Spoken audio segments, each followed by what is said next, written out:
So the first thing you could do to avoid the spam filters is use your company domain name or your blog domain name.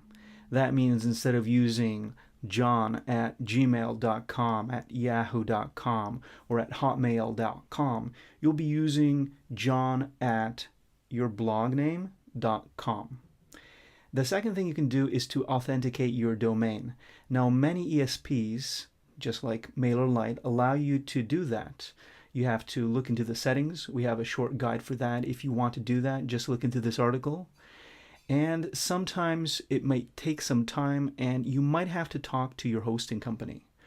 But it's worth it, because then the servers of the world are sure that you are who you say you are, and that you own the domain you're using, or at least have control over it. And the people who view your emails, they also see that it's coming from you instead of from some email service provider. Now, the third thing is to look into your content. You can see if you're not using too many images. I mean, you can use images, but if you should mix it up with your content. Otherwise, if you only use images, many systems see your email as a blank email. You should also pay attention to the text. Don't go crazy with the color red.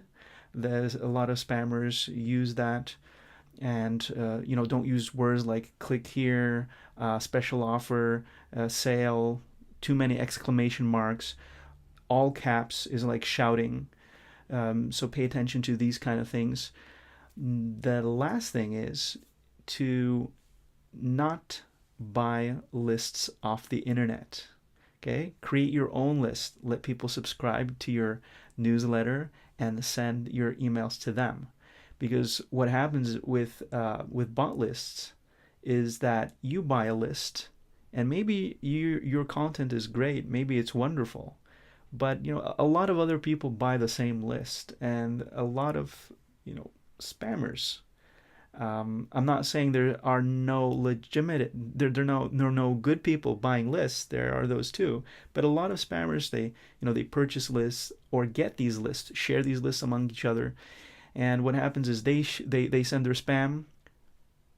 The spam filters see that list with those email addresses, and then if you use that same list with those email addresses, then you will get blocked by the filters. So you can read more on what I'm saying in the article. Hope that was helpful, and I'll see you in another video.